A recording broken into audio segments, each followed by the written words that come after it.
Praise the lord. యేసు రక్తమే జయము. మన రక్షకుడు మన విమోచకుడైన యేసుక్రీస్తు పరిశుద్ధ నామములో అందరికీ వందనాలు. చిన్న ప్రార్థన ద్వారా ఈ ఉదయకాల వాక్య ధ్యానం చేసుకుందాము.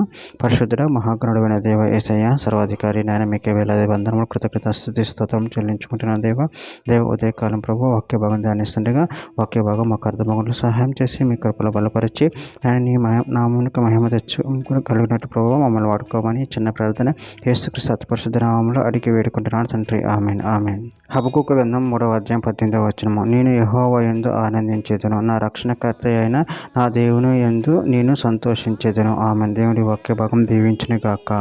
ప్రభునందు ప్రియులారా, మనము ఇక్కడ వాక్య భాగంలో గమనించినట్లయితే నేను యెహోవా యందు ఆనందించేదను, నా రక్షణకర్త అయిన నా దేవుని యందు నేను సంతోషించేదను. అదేవిధంగా వాక్య భాగంలో గమనించినట్లయితే కీర్తన గ్రంథం 33వ అధ్యాయం 1వ వచనంలో నీతిమంతులారా యెహోవాను బట్టి ఆనంద గానము చేయుడి, స్తుతి చేయుట యథార్థవంతులకు శోభస్కరము.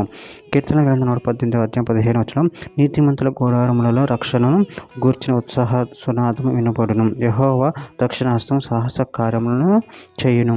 పేతురు రాసిన మొదటి పత్రిక 4వ అధ్యాయం 12-13 వచనాలు ప్రియులారా, మిమ్మల్ని శోధించుటకు మీకు కలుగుచున్న అగ్ని వంటి మహాశ్రమను గూర్చి మీకేదో ఒక వింత సంభవించినట్లు ఆశ్చర్యపడకుడి. క్రీస్తు మహిమ బయలుపరచబడినప్పుడు మీరు మహానందంతో సంతోషించు నిమిత్తం క్రీస్తు శ్రమలో మీరు పాలుగారున్నంతగా సంతోషించుడి. యెషయా గ్రంథం 12వ అధ్యాయం 2వ వచనం ఇదిగో నా రక్షణకు కారణభూతులకు దేవుడు, నేను భయపడక ఆయనను నమ్ముకొనుచున్నాను. యెహోవాయే నాకు బలము, ఆయన నాకు కీర్తనకాస్పదము, ఆయన నాకు రక్షణాధారమయును. కీర్తన గ్రంథం 9వ అధ్యాయం 2వ వచనంలో మహోన్నతుడ, నేను నిన్ను గూర్చి సంతోషించి హర్షించుచున్నాను, నీ నామమును కీర్తించేదను. కీర్తన గ్రంథం 13వ అధ్యాయం 5-6 వచనంలో నేనైతే నీ కృపయందు నమ్మిక ఉంచి ఉన్నాను, నీ రక్షణ విషయమై నా హృదయం హర్షించుచున్నది.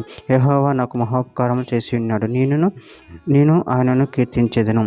కీర్తన గ్రంథం 51వ అధ్యాయం 14వ వచనం దేవా నా రక్షణకర్తకు దేవా రక్తాపరాధం నుండి నన్ను విడిపింపుము, అప్పుడు నా నాలుక నీ నీతిని గూర్చి ఉత్సాహ గానము చేయును.